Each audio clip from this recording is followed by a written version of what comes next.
harus dilempari pakai batu. Itulah yang diatur menurut hukum Taurat.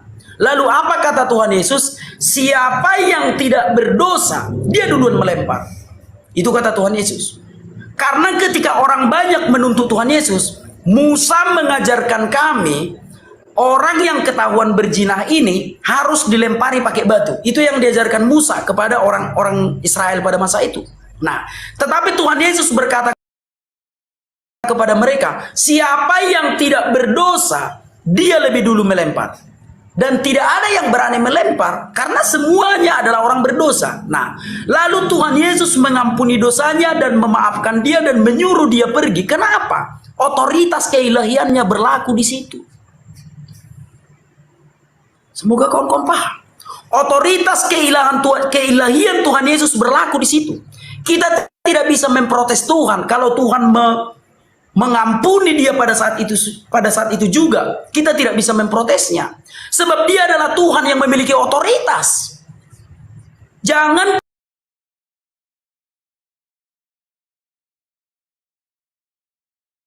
kita lihat kesalahan orang, kita nggak bisa protes. Jadi kenapa Tuhan Yesus tidak melakukan hukum Taurat yang melempari wanita yang berzina itu dengan batu? Karena dia memiliki otoritas. Otoritas keilahiannya digunakannya untuk mengampuni dosa si pezina itu. Sebab dia adalah Tuhan yang berhak mengampuni dosa dan memaafkan sesuatu. Di samping itu dia adalah kasih. Tuhan, orang Kristen adalah Tuhan yang maha pengasih.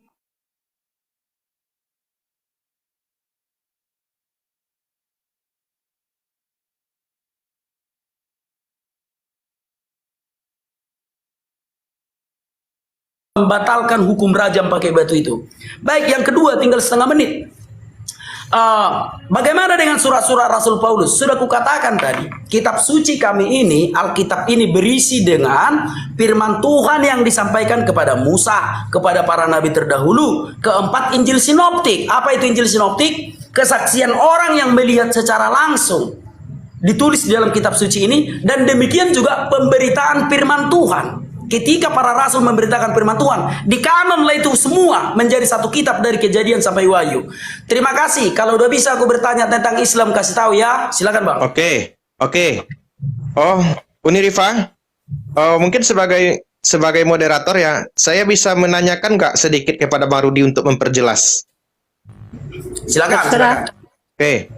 Di dalam kitab Bible yang Bang Rudi pegang tadi, kira-kira itu semua murni perkataan Tuhan atau ada perkataan manusia yang dituliskan? Silakan. Baik, sekarang aku jawab. Kitab suci orang Kristen ini berisi perkataan Tuhan, berisi pelayanan firman, berisi kesaksian yang melihat Yesus secara langsung.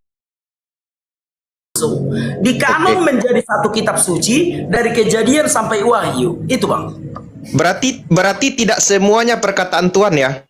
Ada juga persaksian manusia. Benar? Iya, kesaksian manusia. Justru yang menulis ini manusia, gitu. Ya, benar. Itu aja Bang. Jadi Uni, saya perjelas tadi bahwa di dalam kitab Bible yang dipegang oleh Bang Rudi itu tidak semuanya perkataan manusia, tidak semuanya perkataan Tuhan, tetapi ada yang bercampur dengan persaksian manusia yang dituliskan dalam Bible-nya sendiri. Oke, Bang Rudi sepakat ya? Ya. Nah, dari hal itu ada yang perlu Uni tanggapi? Ada 4 poin, Uni sudah catat, ada 4 poin. Kalau memang dia ingin bertanya dulu tentang Islam, boleh, atau Uni menanggapi lagi, tidak apa-apa. Karena banyak sekali ini aja satu kali lagi Uni menanggapi, satu kali lagi Bang Rudi menjawab, kemudian nanti Bang Rudi lagi yang tanya tentang Al-Quran. Oke Bang Rudi? Oke, baik. Oke. Ya, silakan jalankan waktunya. Pertama, si Rudi mengatakan bahwa Yesus menggenapi artinya dia menjalankan hukum Taurat karena tidak ada banyak manusia yang tidak mampu menjalankan. Tiba-tiba ketika perzinahan dia tidak melakukan itu, Rudi mengatakan ya semua orang sudah berdosa, tidak ada yang tidak berdosa. Kan Yesus tahu itu. Tentu kan yang menjalankan hukum Taurat kan bukan manusia yang lain lagi, kan harusnya dia yang menjalankan. Lah kok tiba-tiba dia punya otoritas untuk mengampuni?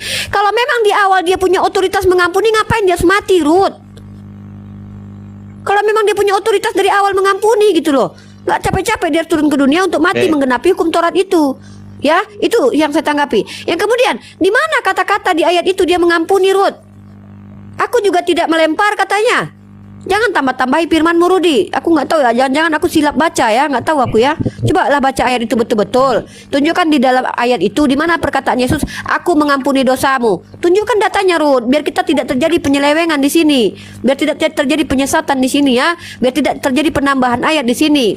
Kemudian ini yang tadi Anda katakan bahwa mustahil yang namanya kitab suci itu, yang firman Tuhan itu bercampur dengan pendapat manusia.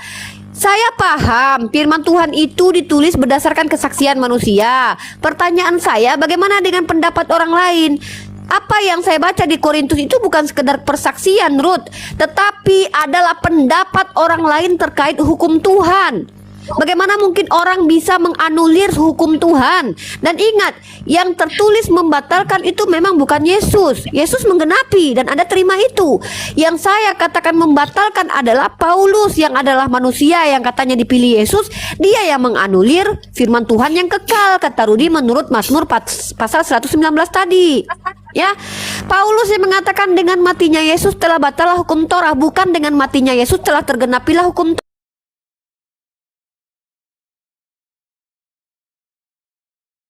Dan menyelewengkan kitab Anda. Di situ tertulisnya dengan matinya Yesus telah batallah hukum Torah dengan segala ketentuannya. Jadi bukan saya yang mengatakan dibatalkan, Paulus. Nah, kalau yang menggenapi, ya ini yang saya sepakati bahwa Yesus datang menggenapi. Anda katakan menggenapi artinya dia menjalankan. Oke, saya sepakat. Tapi kok tiba-tiba ketika dia tidak menghukum orang pezina, kok dia tiba-tiba punya otoritas? Kalau dari awal dia punya otoritas, kenapa dia harus mati di tiang salib? Bukankah dia punya otoritas? Atau hanya untuk bagian ini dia punya otoritas, untuk bagian yang lain kitab Torah dia tidak punya otoritas? Jadi kan macam mana ini mau dipahami ini? Ya, tolong kalau memang mau menjelaskan monggo, kita bisa sesi besok juga boleh, atau mau di skip dulu, atau dijelaskan habis itu saya catat aja. Anda langsung untuk mempertanyakan Al-Quran saya tidak masalah ya. Terima kasih. Oke. Silakan kepada Bang Rudi ya. Silakan. 3 menit. Baik. Oke. Sekarang aku jawab. Tuhan Yesus punya otoritas untuk mengampuni sekalipun dia belum mati di kayu salib. Nah, pertanyaan Bu Ripa tadi, kalau memang Tuhan Yesus punya otoritas untuk mengampuni, untuk apa dia mati di kayu salib? Ingat, tujuan utama Tuhan Yesus datang ke dunia adalah untuk mati supaya dia bisa turun ke alam maut, membebaskan orang-orang yang sedang mengalami siksa kubur itu. Itu tujuan Tuhan Yesus datang ke dunia, supaya dia harus mati, karena hanya orang yang mati yang bisa turun ke alam kubur. Sebab Tuhan Yesus melihat banyak sekali manusia yang berada di alam kubur itu mengalami siksa kubur. Nah, jadi sekalipun Tuhan Yesus bisa mengampuni semua dosa orang-orang hidup, dia harus tetap turun ke alam maut, karena tujuannya adalah untuk membebaskan orang-orang dari alam maut. Gitu ya, sudah terjawab ya. Matius 27 ayat 52. Kuburan-kuburan terbuka, dan setelah kebangkitan Yesus mereka keluar dari kubur lalu naik ke surga. Jadi ketika Yesus punya otoritas sebelum dia tersalib, dia punya otoritas mengampuni dosa. Lalu ibu tadi mengatakan tidak ada dia mengampuni dosa. Sekarang coba ibu baca baik-baik ya, satu ayat atau bacalah satu perikop. Jawabnya, tidak ada Tuhan. Lalu kata Yesus, jangan berbuat dosa lagi mulai dari sekarang. Kenapa dia tidak dihukum Tuhan Yesus? Karena dosanya sudah diampuni. Kenapa dia disuruh pergi dan jangan berbuat dosa lagi? Artinya dosa-dosanya yang lama sudah diselesaikan Tuhan Yesus. Makanya Tuhan Yesus berkata, aku pun tidak menghukum engkau. Pergilah dan jangan berbuat dosa lagi mulai dari sekarang. Bahwa dosa-dosa yang lama dari perempuan pejinah itu sudah diampuni Tuhan Yesus. Sebab Tuhan Yesus punya otoritas untuk mengampuninya. Itu ya, itu yang sudah kujawab. Dan kenapa Yesus harus mati? Karena tujuan dia adalah untuk turun ke dalam alam kubur, untuk membebaskan orang-orang yang sedang mengalami siksa kubur. Maka sekalipun dia punya otoritas mengampuni dosa sebelum dia disalibkan, dia tetap harus mati. Dia tetap harus turun ke alam kubur untuk membebaskan orang-orang yang sedang mengalami siksa kubur itu. Dan terbukti setelah dia mengalahkan iblis di dalam kerajaan maut, setelah dia membebaskan orang-orang dari kuburan, dia keluar dari kubur dan naik ke surga. Itulah tujuannya menjadi manusia. Jadi ada dua yang perlu dia selamatkan, orang yang hidup dan orang yang mati. Sehingga jelaslah firman Tuhan yang mengatakan setelah kebangkitan Yesus, dia menjadi Tuhan baik atas orang-orang mati maupun orang-orang hidup. Jadi sudah kujawab 5 detik. Oke. Ya, Oke. Oke, silakan. Uni, tadi kita sudah sepakat ya bahwa Uni sekali lagi menanggapi dan Bang Rudi juga sekali lagi menjawab ya. Namun sebagai moderator saya ingin bertanya beberapa pertanyaan kepada Bang Rudi. Nanti setelah itu Bang Rudi dipersilakan untuk menanya tentang Al-Quran. Oke? Siap. Yang pertama nih, tadi Bang Rudi mengatakan bahwa Tuhan Yesus memiliki otoritas untuk mengampuni manusia sekalipun Tuhan Yesus masih hidup. Benar? Benar. Studi kasusnya, ada seorang wanita penzina. Kemudian dia meminta ampun kepada Yesus, lalu diampuni. Pertanyaan saya, apakah dosa wanita itu telah hilang? Iya, pergilah dan jangan berdosa lagi. Oke, berarti dosa wanita penzina itu yang masih hidup telah dihapuskan Yesus sekalipun Yesus belum mati. Itu yang pertama poinnya. Yang kedua, ternyata yang diselamatkan Yesus itu ada dua. Pertama orang hidup, yang kedua orang mati. Orang hidup tidak perlu diampuni dengan cara matinya Yesus, benar? Karena tanpa Yesus mati pun wanita penzina bisa diampuni. Artinya segala orang yang hidup tidak perlu kematian Yesus baru bisa diampuni dosanya, benar? Nah, justru Bukan Yesus bentar. Bang Rahmat, mohon maaf. Di sini kan Abang kan sebagai moderator ya kan. Kayaknya mengambil waktunya Uni deh, biar ini kan waktunya debat Uni sama Bang Bata. Oke lah kalau gitu. Mungkin Uni paham ya maksud saya ya. Saya fokus menanggapi dia aja. Apa yang disampaikan itu yang saya tanggapi ya. Karena kalau kita dudukkan preposisi dari tadi sudah terlanjur. Saya menanggapi yang dia sampaikan, saya akan ikuti seperti air mengalir, persis seperti yang ditanggapi. Dari dulu prinsip saya begitu kalau diskusi. Apa yang dihujahkan itu yang saya tanggapi. Dihujahkan lagi, saya tanggapi lagi. Begitu selama ini. Oke. Apakah masih ada yang perlu ditanggapi? Saya kira kasih dia kesempatan dulu untuk beberapa kali bertanya dan menanggapi. Kalau nggak salah tadi saya 3 kali ya, kasih dia kesempatan 3 kali juga bertanya, saya tanggapi, saya jawab, kemudian ditanggapi selama 3 kali karena saya sudah catat poin-poin dia yang harus saya tekankan untuk saya ingin mendapatkan jawaban dari dia secara jelas lagi. Sekarang kasih dia kesempatan juga untuk bertanya tentang Al-Quran. Sekarang saya kasih waktu kepada Bang Rudi 3 menit ya. 3 sesi pertanyaan nanti. Sesi bertanya dan sesi menanggapi dari Unirifa. Ya, kepada Bang Rudi dipersilakan. Oke, baik. Iya, terima kasih ya. Berarti membahas Islam sekarang. Kawan-kawan dalam berdialog itu fair ya. Selulah, nggak usah kepanasan kita kawan-kawannya yang ada di bawah. Kalau kami para pendebat ini udah terbiasa. Terkadang kalau lawan debat salah berbicara, hati ini juga panas, tapi awak tahan. Kenapa? Karena memang ini adalah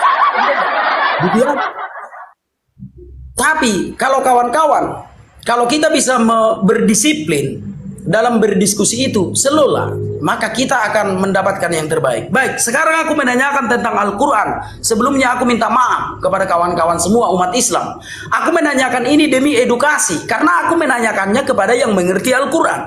Gitu ya. Jadi anggaplah aku mewakili kawan-kawan yang tidak mengerti Al-Quran. Gitu. Baik, pertanyaanku yang pertama adalah, Uniripa, coba jelaskan Al-Quran itu ada kapan? Gitu ya. Banyak orang yang beranggapan Al-Quran itu sudah ada sebelum agama Kristen. Sekarang Uniripa coba jelaskan dengan jujur, tahun berapakah Al-Quran itu ada? Itu yang pertama. Yang kedua, banyak orang beranggapan agama Islam itu adalah agama tertua. Banyak yang beranggapan seperti itu. Sekarang dengan jujur, coba kalau Uniripa mau jujur, coba Uniripa berbicara dengan jujur. Nabi Muhammad itu lahir tahun berapa? Dan tahun berapa dia mendapatkan wahyu? Dan tahun berapa dia dinobatkan sebagai Nabi oleh Warokah bin Naufal? Tetapi dengan satu catatan, harus dengan jujur. Supaya tidak ada penyesatan untuk kedepannya. Ya, supaya kebohongan yang diulang-ulang tidak diulang-ulang lagi. Kalau mau jujur, Al-Quran kapan ada? Nabi Muhammad lahir kapan? Coba jawab dengan jujur ya. Baik, silakan. Ya, waktu masih ada 1 menit lagi bang, nggak dipakai? Oke, 1 menit. Ya, baik. 1 menit. Nah, demikian juga dengan penulisan Mushaf. Saya sebenarnya takut-takut membahas Al-Quran ini ya. Karena saya percaya Al-Quran ini salah satu kitab suci yang paling sensitif. Ya. Tetapi coba saya memberanikan diri dulu. Mushaf yang kita pegang sekarang, coba Uniripa ada pegang mushaf, coba tunjuk, atau moderator saja lah. Coba Nih, ada. moderator. Nih. Nah, oke. Itu versi apa? Utsmani. Oh gitu. Oke. Oke. Nah, mushaf yang kita pakai sekarang adalah standar Mesir tahun 1924. Entah ini bohong atau enggak. Aku mendapatkannya dari berbagai buku pengetahuan. Tahun 1924 lah mushaf yang kita pakai sekarang distandarkan. Oke, silakan. Oke.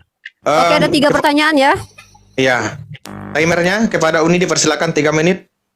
Oke. Baik, ada 4 pertanyaan ya. Oke.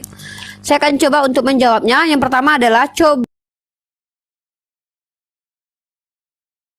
Unirifa jujur, jangan ada kedustaan lagi.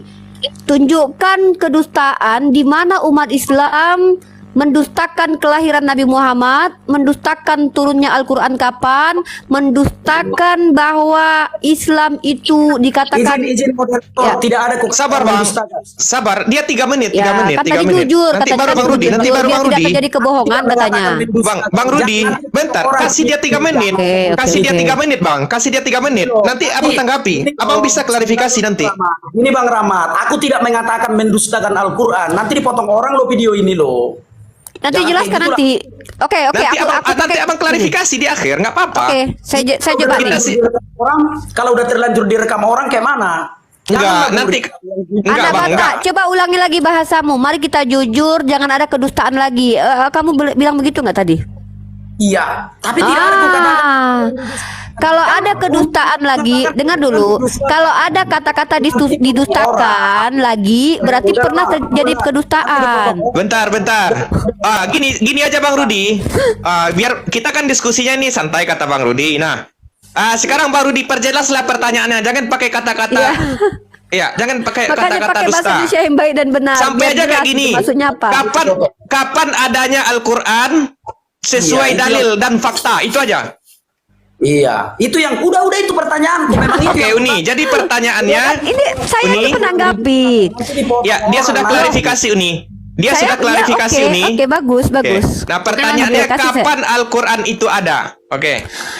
Saya tegaskan, tidak ada satupun umat Islam yang ragu-ragu menyatakan kapankah Nabimu lahir, bahkan ada lagunya 12 Rabiul Awal jatuh pada hari Isnin. Tidak ada umat Islam yang ragu untuk menegaskan kapan Nabinya lahir. Tidak ada satupun umat Islam. Bahkan kalau kita lihat kapan Al-Quran diturunkan, orang tahu semua ketika kami bulan Ramadan di pas hari 17 Ramadan kami memperingati nuzul Quran anak Batak. Kami memperingati nuzul Quran di bulan Ramadan di tahun 610 Masehi. Kami memperingati hari itu. Jadi tidak ada satupun umat Islam yang takut-takut, ragu-ragu menjawab kapan Nabi lahir. 12 Rabiul Awal. Kapan Al-Quranmu diturunkan? 17 Ramadan 610 Masehi 610 Masehi. Kami tidak ada kekhawatiran menjawab itu. Lalu kalau ditanya kapan Islam datang, mari kita bahas. Jangan samakan Al-Quran adalah Islam. Jangan samakan. Islam adalah, kalau boleh saya katakan, itu adalah ajaran, jalan, way of life. Jangan katakan itu Al-Quran. Al-Quran adalah kitab jalan untuk kaum akhir zaman seluruh alam yang diberikan kepada Nabi Muhammad. Lalu apa kaitannya dengan nabi-nabi terdahulu kok diklaim sebagai Islam? Mari kita buktikan. Nah tadi saya mendengar selentingan bahwa ada orang yang mengaku-ngaku bahwa Al-Quran sudah ada sebelumnya. Tidak ada satupun umat Islam yang pernah berkata Al-Quran itu diturunkan zaman Nabi Musa, zaman Nabi Adam. Tidak ada, tidak ada. Ya, tidak ada satupun. Kami tahu Al-Quran yang di Lauhul Mahfuz diturunkan di Baitul Izzah, kemudian diturunkan secara bertahap selama 22 tahun, 2 bulan, 22 hari atau kurang lebih 23 tahun masa kenabian baginda Rasul Muhammad SAW, diturunkan di 2 tempat, Madinah dan juga Makkah.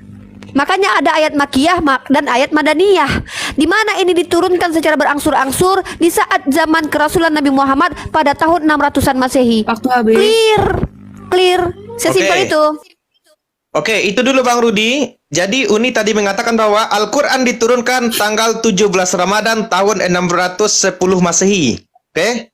Itu dulu. Kemudian kapan Nabi Muhammad lahir? Dia lahir tanggal 12 Rabiul Awal. Oke? Nah, sekarang silakan Bang Rudi tanggapi 3 menit. Kalau Rudi butuh datanya, saya bukakan bukunya ya. Ini bukunya ya. Sorry ya. Enggak. Saya punya banyak buku.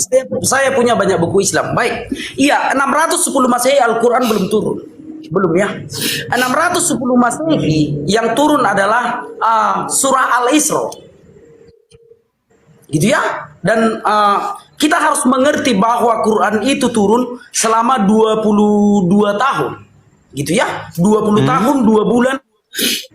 Jadi jangan diklaim Al-Quran itu sudah ada 610 Masehi. Jangan kawan-kawan, mari kita jujur lah bicara kitab suci. Wahyu pertama turun 612 Masehi. Itu yang benar menurut ilmu pengetahuan. Ya. Dan Quran itu sempurna pada tahun 620 Masehi. 628 Masehi menurut beberapa ulama. Gitu ya. Coba kita lihat 630 Masehi menurut beberapa ulama barulah Quran itu sempurna. Gitu ya. Ada yang mengatakan Al-Quran itu sempurna 622 Masehi. Tapi nggak apa-apa lah kalau selisih beberapa tahun, nggak masalah. Gitu ya. Artinya ada masa patroh. Bukan ketika Rasulullah SAW menerima satu surah di dalam tahanutsnya, maka Al-Quran itu sudah sempurna. Bukan. Masih ada masa patroh.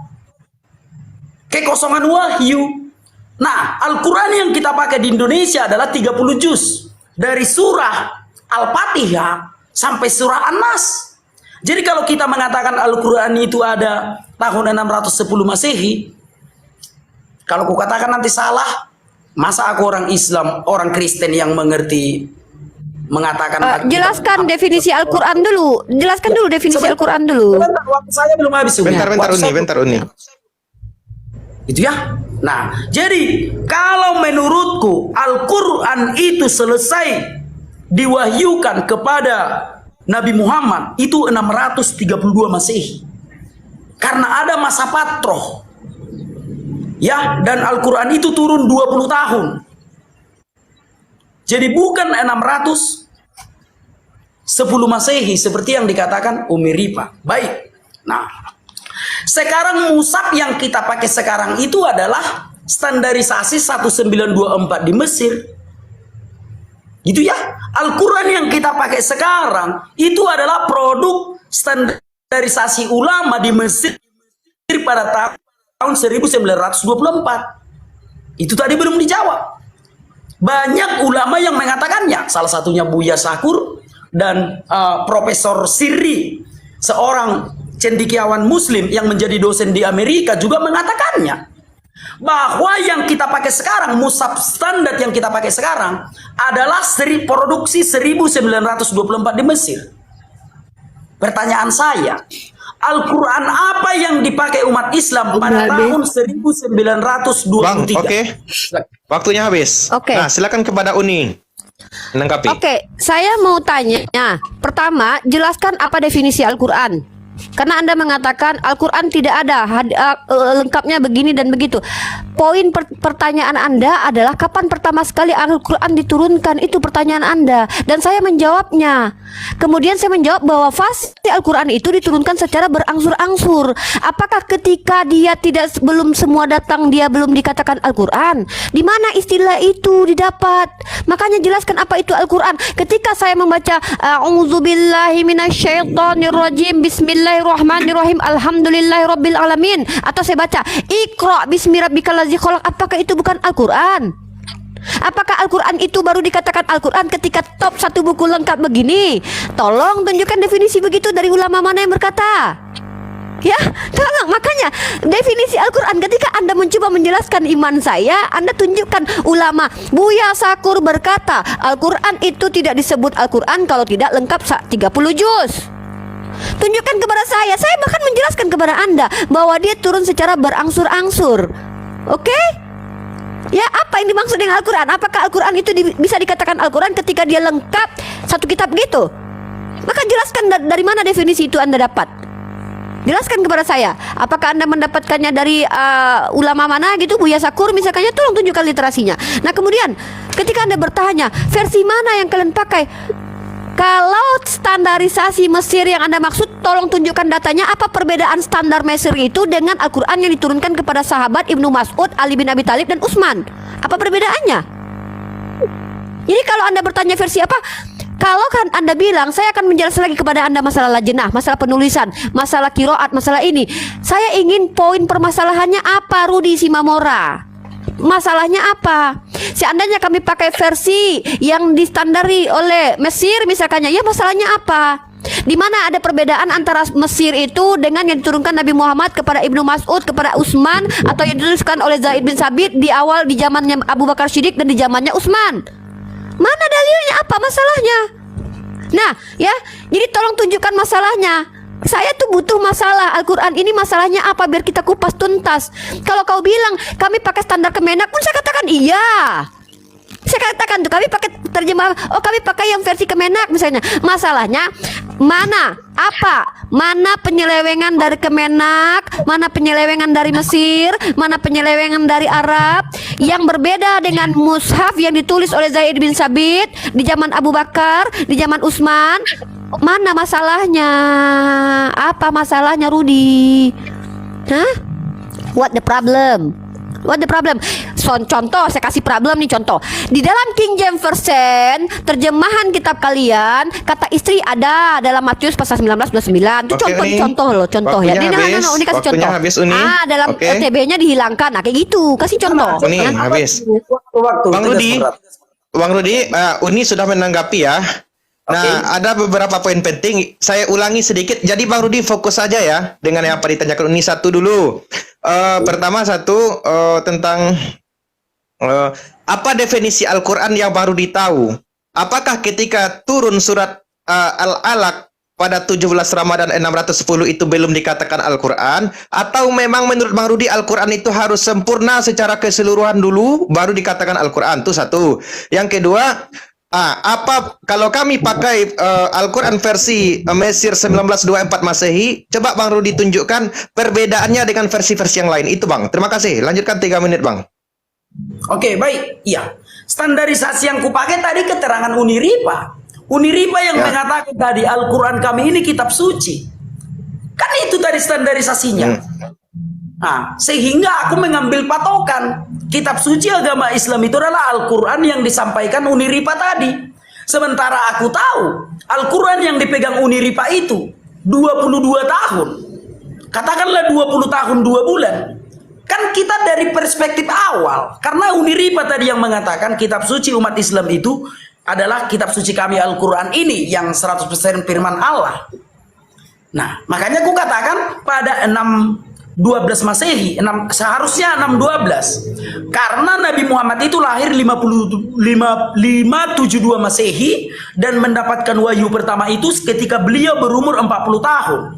Berarti yang benar adalah ayat Quran pertama yang diterima Nabi Muhammad itu adalah 612 Masehi, bukan 610. Tapi nggak apa-apa. Kalau Uniripa menganggapnya 610 nggak masalah, kan beda-beda 2 tahun. Nah, Itu standarnya. Artinya kalau Quran satu ayat turun, satu surah, maaf bukan satu ayat, satu surah turun itu Quran. Berarti ada 30. Repot nanti kan begitu. Jadi kalau yang ku tahu Quran itu adalah 30 juz. Kalau yang ku tahu dan sesuai dengan standarisasi yang dibawakan Uniripa tadi. Karena inilah kitab suci kami Al-Quran. Yang ditunjukkan, yang diberitahukannya tadi adalah 30 juz. Itu yang ku tahu. Al-Quran yang aku tahu itu adalah 30 juz. Bukan satu surah saja. Kalau yang ku tahu. Menurut standar yang dipakai Uniripa tadi. Baik. Sekarang kenapa ku pertanyakan tentang 1924? Apakah kawan-kawan pernah diajarkan ini? Saya rasa di pesantren diajarkan. Bahwa menantu dari Rasulullah SAW pernah membakar Quran. Ya. Pada di zaman siapa? Di zaman kekhalifahan Utsman bin Affan. Maaf kalau salah-salah sedikit, maaf. Tapi kalau aku dipanggil polisi bisa aku pertanggungjawabkan. Aku ada bukunya. Bahwa Utsman bin Affan yang adalah menantu dari Nabi Muhammad sendiri pernah membakar Al-Quran. Kenapa dibakar? Ya, kalau aku nanti menjelaskan takut aku. Gitu ya. Artinya, memang Quran itu pernah bercampur dengan pendapat manusia mungkin ya. Kenapa harus dibakar? Gitu ya. Mungkin aku takut bang, takut. Di zaman Utsman bin Affan, Al-Quran itu dibakar. Kenapa mesti dibakar? Ada yang mengatakan karena bercampur dengan pendapat manusia dan lain-lain. Biarlah dijelaskan oleh Uniripa. Makanya aku pertanyakan, kenapa 1924 yang kita pakai? Silakan. Oke, silakan Uni. Ya, jadi gini ya. Saya berharapnya tuh saya menemukan masalah yang dibawa. Ternyata dia mempertanyakan masalahnya. Jadi jangan berharap saya akan memberikan masalah kepada Anda terkait Al-Quran gitu loh. Ketika Anda ingin mengkritisi Al-Quran, masalahnya bawa sendiri, biar saya yang urus masalahnya gitu. Saya mau nanya dari tadi tuh problemnya apa? Taruhlah kami pakai versi misalnya versi Eropa misalnya ya. Nah masalahnya versi Eropa ini, standarisasi Eropa, perbedaannya dengan yang diturunkan ke Nabi Muhammad apa? Nah terkait tentang Al-Quran, kamu harus paham secara etimologi. Qara'a yaqra'u Qur'anan, yang dibaca, yang dilafazkan. Apakah Iqra bismi rabbikal ladzi khalaq sepenggal itu tidak bisa dikatakan Al-Quran? Ya tidak bisa. Ya, bukan kitab Al-Quran. Saya sudah jelaskan tadi di mobil, di kereta api. Kitab dari kata kataba. Nih saya punya bukunya ya. Saya tunjukkan sama Anda ya. Tolong dimatikan dulu waktunya. Saya mau tunjukkan data nih. Karena saya kan baru sampai dari kereta api. Hebat kali aku kan dulu nggak pakai dataku. Langsung dari naik kereta api langsung diskusi dengan kau ya kan. Nah nih. Kalau kita bahas di sini. Nah, mana ini? Ini dia. Jadi yang disebut dengan kitab Al-Quran itu bukan satu buku kitab itu saja, Ruth. Tolonglah, ini pakai bahasa Arab soalnya. Waktu jangan dijalankan dulu, Bre. Mana ini kitab? Oke, sorry. Dimatikan dulu waktu. Tolong, CB matikan dulu waktu, Cep. Bentar. Oke, sabar. Mana ya, kan kita harus jelaskan dulu sama si Rudi ini, bentar.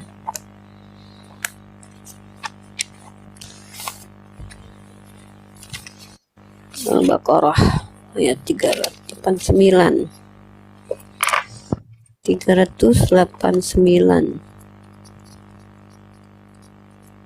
Sambil Uni mencari ya, biar teman-teman nggak bingung di bawahnya.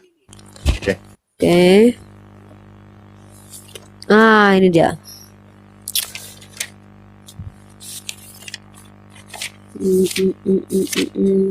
Sorry ya. Oke, sambil Uni mencari Bang Rudi. Nah, sebetulnya ini saya kesalkan jadi moderator ini. Sebetulnya banyak yang mau saya tanyakan nih, tapi nggak bisa. Nanti minta waktu aja sama si Rudi biar biar jadi kesannya nanti kita keroyokan nanti kalau Rahmat juga ikut nanti. Benar. Kita keroyokan nanti. Oke. Nih ya. Ini Ruth, tolong ini ya. Ini aku punya kitab Al-Qurtubi ya. Nah, kalau kau mau membantah ini ya monggo lah ya. Nah, di sini ku jelaskan samamu apa arti Alkitab ya. Alkitab itu adalah bentuk masdar dari kata kataba, yaktubu, apabila telah dikumpulkan. Nah, kemudian apa maknanya dari kataba itu? Ya, pertama maknanya adalah, sebentar saya ambilkan dulu maknanya, saya kasih tanda dulu biar enak kau nengoknya. Oke. Nah, ini dikutunjukkan sama muku, kasih tanda ya. Nah, ini dia. Kataba itu maknanya, itu artinya atau maknanya al-farad atau kewajiban atau wajib, al-hukum atau hukum-hukum, dan al-qadar atau ketentuan. Maka ketika ada perkataan begini, zalikal kitabul la raiba fi, sepenggal itu sudah bisa dikatakan ketetapan dari Allah. Itu sudah bisa dikatakan begitu. Jadi jangan dipelintir ya, jangan salah paham terkait apa yang disebut dengan kitab Al-Qur'an itu ya. Dan tolong dibahas poin saya tadi. Pernyataan saya terkait kitab suci kami adalah tidak adanya distorsi. Maka kau tunjukkan kalau ada distorsi ya, baru kau bisa membantah. Tapi kalau pernyataanku bahwa Al-Qur'an adalah kitab yang disebut dengan kitab ini adalah pernyataan Tuhan, ketentuan Tuhan, ya.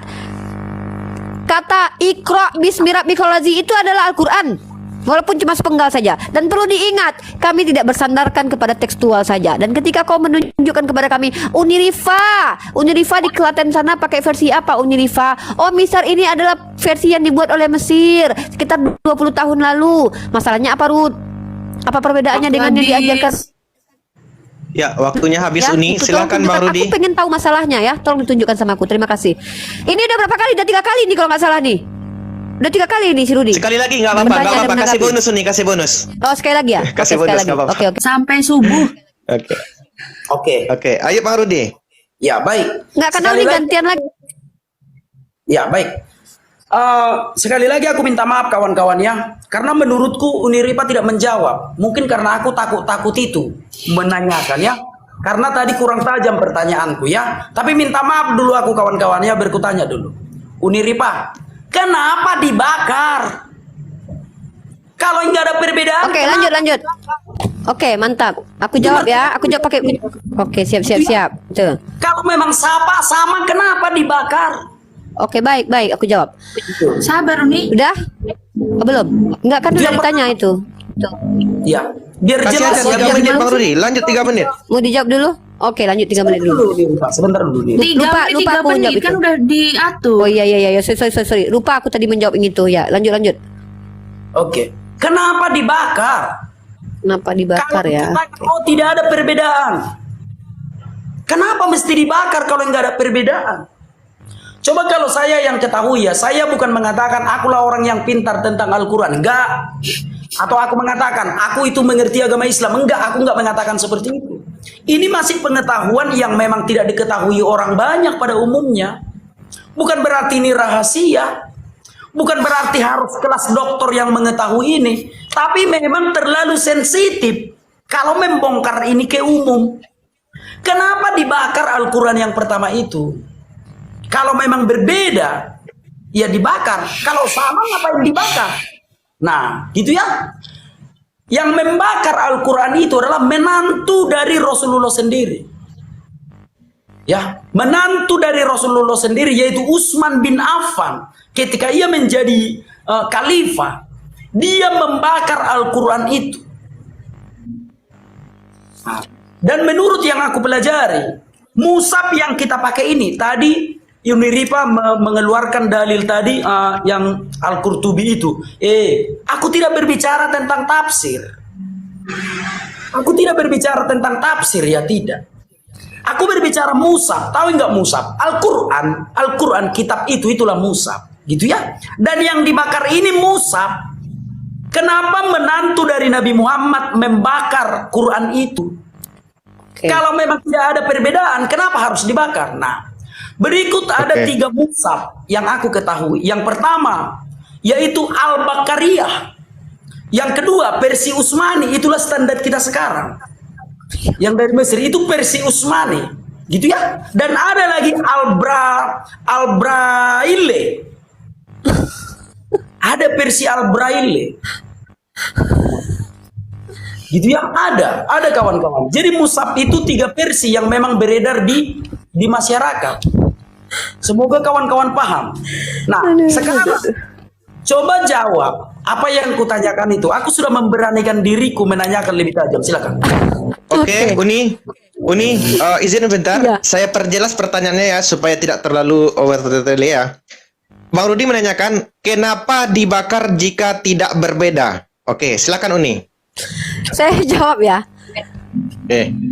Pertanyaan kamu itu kenapa dibakar oleh Sayyidina Utsman? Karena Sayyidina Utsman tidak mau sahabat bertengkar masalah kiroah mereka, sehingga mengatakan kiroah mereka lebih baik sementara yang lain tidak baik, dan sampai kerana mengkafirkan para sahabat. Kiroah itu adalah hal yang divalidasi oleh baginda. Tunjukkan kepada saya permasalahan kiroah kalau memang ada masalah tentang kiroat. Nah, kemudian kenapa dibakar? Pertama, kalau ada dugaan dari Rudi Simamora bahwa jangan-jangan sudah ada tambahannya, saya minta mana buktinya? Mana masalahnya dari tadi? Kenapa Utsman membakar? Supaya semua pada waktu itu umat baik dimanapun, karena penyebaran Islam sudah meluas, mengikuti standar yang diturunkan kepada Nabi Muhammad menggunakan bahasa Quraisy. Walaupun kemudian Rasulullah meminta kepada malaikat Jibril untuk meminta kepada Allah diizinkan dengan diturunkannya 7 ahruf. Bahwa ulama mengatakan bahwa 7 ahruf adalah bisa jadi dialek juga atau huruf-huruf yang berbeda antara satu kaum dengan satu kaum lain. Dan itu dijelaskan dalam kitab Al-Qurtubi. Ketika kau bicara, aku menjelaskan kepadamu kataba tadi, kau tanya, itu kan aku tak membahas tafsir. Aku harus menjelaskan kepadamu apa arti kataba, karena kau tadi membahas Unirifa, Al-Quran itu tidak turunnya tahun sekian, tapi kan sekian ada masa fatroh. Apa kaitannya dengan masa fatroh Al-Quran kami? Nah, ketika kau bertanya kapan Al-Quran diturunkan, kami katakan ya di abad ke-7 kurang lebih. Kami tidak masalah dengan itu, dan kami tidak pernah mengatakan bahwa Al-Quran itu turun di abad pertama di zaman Yesus. Tidak ada yang begitu ya. Jadi saya menanggapi itu. Nah, kemudian kalau kau mau membawa masalah di hadapan saya, tolong bawa masalahnya. Masalahnya apa? Andai pun saya sekarang memakai versi Mersir, kan saya sudah katakan samamu. Apa perbedaannya dengan Al-Quran yang diturunkan kepada baginda Rasul Muhammad? Pak, karena Al-Quran itu tidak bersandar kepada tekstual, Rudi. Al-Quran itu bersandar kepada hafalan. Tunjukkan kepada saya bahwa Al-Quran yang dibaca orang Arab Saudi, surah Al-Fatihahnya, Al-Baqarahnya, surah Al-Ma'idahnya, surah An-Nisa'nya berbeda yang dibaca dengan orang Indonesia, berbeda yang dibaca di Afrika, berbeda yang dibaca di Amerika, berbeda yang dibaca di Malaysia. Karena pada waktu semua umat Islam berhaji atau umroh, hanya satu imam yang membacakan Al-Quran, Rudi. Tunjukkan kepadaku berita, satu saja berita di mana umat Islam bertengkar hanya karena imamnya tidak membaca sama dengan kiroahnya. Di mana permasalahannya muncul? Jadi kalau yang dibahas itu yang masalah, kalau nggak ada masalah apa yang mau kubahas? Kan itu kan kemungkinan dari kalian bisa jadi manalah ditulis. Lah mana masalahnya? Tunjukkan. Ya, Sayyidina Utsman membakar mushaf gini. Jadi para sahabat punya catatan sendiri-sendiri. Catatan sendiri-sendiri ini tentu tidak mungkin sama persis, maksudnya bukan ayatnya ya, tetapi bisa jadi kayak saya ini. Saya tuliskan tafsirnya di bawah seperti Ibnu Mas'ud.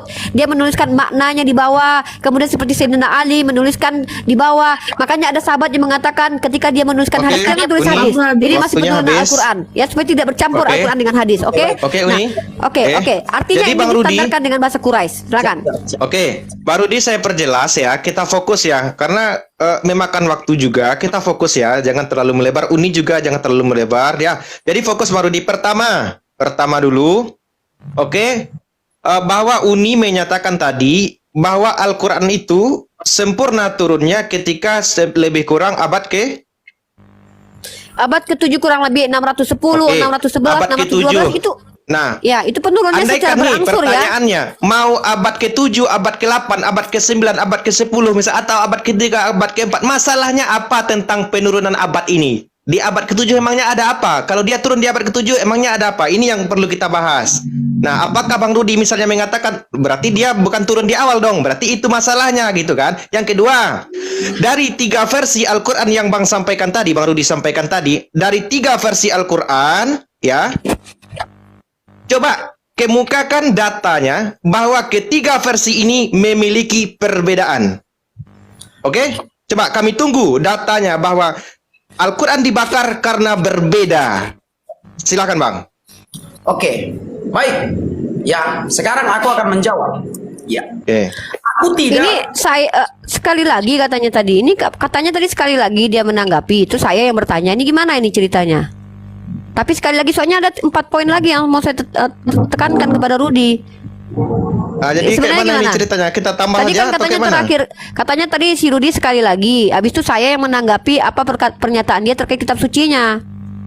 Itu tergantung Uni sih. Ya, intinya kan pertanyaan Ya, kan Uni gitu yang belum Yang Ya, belum dijawab makanya pertanyaan Uni.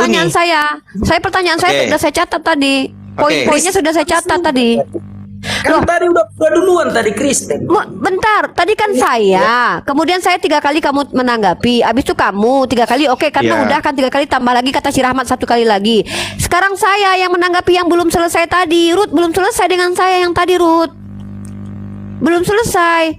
Saya ini menanggapi argumentasi Ruth.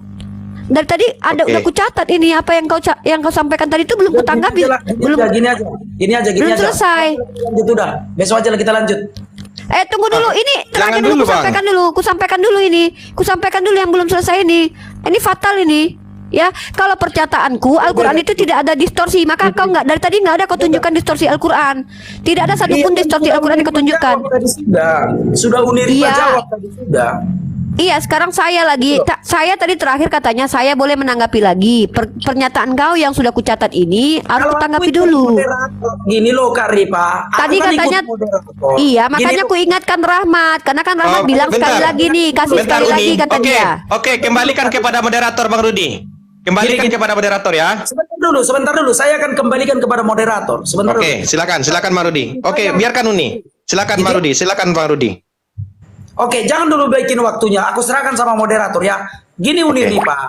Tadi kan Uni Rifa yang terakhir bicara, kan? Baru bicara moderator, lalu diserahkan sama aku. Aturnya giliranku bicara. Oke. Kalau Uni Oke. Rifa sekali 2 kali, ya nggak mungkin lah. Aku kan mengingatkan karena tadi moderator lupa, dia bilang sekali lagi Uni terakhir, katanya terakhir si Rudi bicara. Aku ingatkan. Oke, Aku mengingatkan Oke, Bang Rudi. karena aku ingat dengan perkataan moderator. kembalikan kepada moderator ya.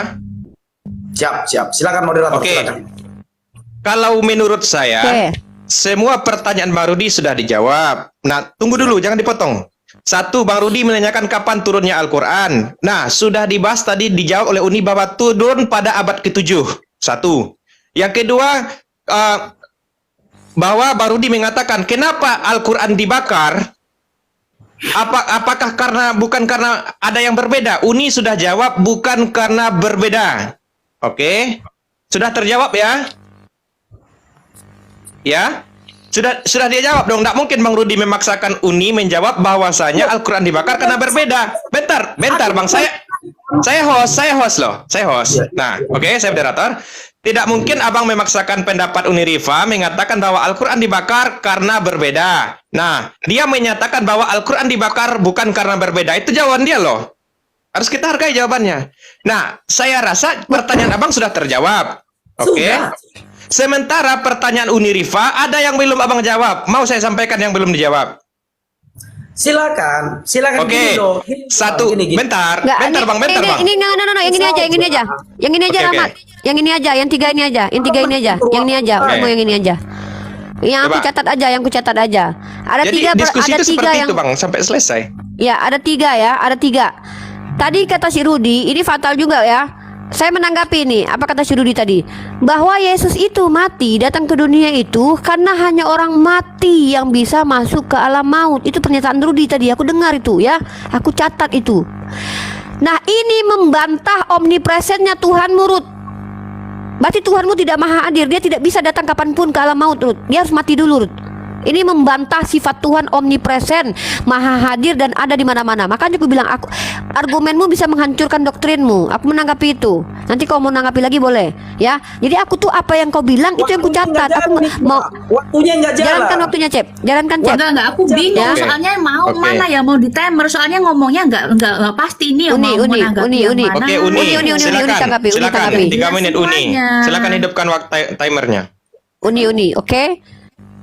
Dah, jalankan. Ya, itu. Yang pertama adalah Rudi mengatakan bahwa Tuhannya itu harus mati dulu baru ke alam maut. Artinya Tuhannya tidak berkuasa ke alam maut tanpa kematian. Nah, ini membantah bahwa Tuhan itu omnipresen atau maha hadir.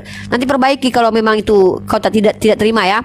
Yang kedua, kau bicara tentang orang-orang kudus yang bangkit. Tunjukkan fakta sejarahnya, karena argumenmu di awal bahwa Bible itu terkorelasi dengan sejarah. Tunjukkan siapa yang menulis sejarah. Ada orang kudus bangkit pada waktu terbelahnya Bukit Golgota itu. Kemudian siapa penulis sejarah yang menunjukkan bahwa ada orang-orang kudus bangkit dan menampakkan dirinya di kota-kota. Yang ketiga, Aku mau kau jujur ya. Nah, ini baru boleh dikatakan jujur nih, karena kedustaan itu pernah terjadi. Kedustaan adalah menambahkan perkataan yang tidak ada pada ayat. Tunjukkan di mana ayatnya ketika Yesus tidak menghukum wanita itu, dia mengatakan, "Aku mengampunimu."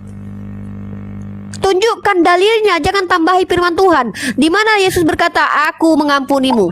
Tunjukkan di ayat berapa, bacakan ya. Saya paling tidak mau kalau saya berbohong dari tadi, ya tunjukkan kebohongan saya akan klarifikasi. Nah, 3 hal ini perlu kau tanggapi. 1, hancur doktrin bahwa Tuhan omnipresent dengan pernyataanmu bahwa Tuhan itu harus mati dulu kala maut. Yang kedua, bahwasanya tunjukkan fakta sejarah orang-orang kudus yang bangkit di zaman Yesus meninggal dan Bukit Golgota terbelah. Yang ketiga, mana ayat di ayat itu, mana kata-katanya tertulis secara eksplisit, "Aku mengampunimu." Jangan tambah-tambahi firman Tuhan ya. Jangan tambahi. Kau aja enggak, sedangkan penjelasan kata-kata bahasanya kau enggak terima tadi tafsir ya. Tolong, terima kasih. Itu aja. Aku itu aja. Kalau kamu tanya Al-Quran lagi, terakhir ku kasih kau nanti. Ku jelaskan nanti lagi. Oke. Kalau mau bahas qiraat nanti ku bahas lagi. Oke. Oke, deal udah. Silakan. Deal udah. Silakan. 2 Oke. menit. Silakan Bang Rudi 3 menit, Bang. Oke, baik. Ya, sekarang aku menjawab dari sudut pandang Alkitab ya. Yang pertama, Tuhan omnipresent, tapi kenapa dia nggak bisa turun ke alam maut? Ya, itu yang kita harus mengakui sebagai orang Kristen. Tuhan kami itu tidak bisa di neraka. Tidak bisa. Tuhan kami itu tidak bisa berada di neraka. Kenapa? Karena dia kudus. Sesuatu yang kudus tidak bisa berada di tempat yang tidak kudus. Gitu ya. Sedangkan Tuhan kalau datang ke dunia, dia menjadi manusia dulu, biar dia bisa berada di dunia. Tuhan yang maha besar tidak mungkin ada di alam maut. Tidak mungkin itu. Bukan berarti Tuhan itu tidak omnipresent. Bukan berarti Tuhan itu tidak maha hadir. Gitu ya. Jadi Tuhan orang Kristen yang maha besar dan yang maha hadir tidak akan bisa berada di alam maut. Satu-satunya cara supaya dia bisa berada di alam maut, dia harus menjadi manusia. Jadi udah aku jawab yang pertama ya. Katanya Tuhannya omnipresent, tapi tidak berada di alam maut. Karena Tuhan kami yang omnipresent itu maha besar, tidak akan mungkin bisa berada di alam maut, di alam kubur. Maka dia menjadi manusia dulu, dan sebagai manusia dia harus mati supaya dia bisa turun ke alam maut itu. Itu yang pertama udah aku jawab. Yang kedua, mana fakta sejarah orang-orang kudus bangkit? Baca aja Matius 27. Ya, banyak saksinya di sana ya. Banyak saksinya di sana. Siapa saja saksi yang melihat kuburan-kuburan terbuka? Ya banyak sekali ya. Sekarang kita lihat saja Matius 27. Kalau berbicara tentang saksi, apalagi Alkitab yang sesuai dengan fakta sejarah. Baik, sekarang aku akan membacakan kepada kita semua. Dan lihatlah, tabir bait suci terbelah 2 dari atas sampai ke bawah, dan terjadilah gempa bumi dan bukit-bukit batu terbelah, dan kuburan-kuburan terbuka, dan banyak orang-orang yang telah meninggal bangkit. Dan sesudah kebangkitan Yesus, mereka pun keluar dari kubur, lalu masuk ke kota kudus dan menampakkan diri kepada banyak orang. Kepala pasukan dan prajurit-prajurit yang menjaga Yesus menjadi sangat takut ketika mereka melihat gempa bumi itu dan apa yang terjadi. Lalu mereka berkata, sungguh ia ini adalah anak Allah. Dan ada di situ banyak perempuan yang melihat dari jauh, yaitu perempuan-perempuan yang mengikuti Yesus dari Galilea untuk melayani dia. Di antara mereka terdapat Maria Magdalena, Maria ibu Yakobus, Yusuf dan ibu anak-anak Zebedeus. Jadi saksinya banyak, ada prajurit Romawi dan ada perempuan-perempuan yang menyaksikan. Baik, 20 detik. Di mana Yesus mengampuni perempuan pezina itu? Perkataan Tuhan Yesus, "Aku pun tidak akan menghukum engkau. Pergilah dan jangan berbuat dosa lagi mulai dari sekarang." Itu pengampunan. Aku pun tidak akan menghukum engkau. Oke, habis waktunya, Bang. Ya, silakan siap. Ya, silakan tanggapi Unirifa.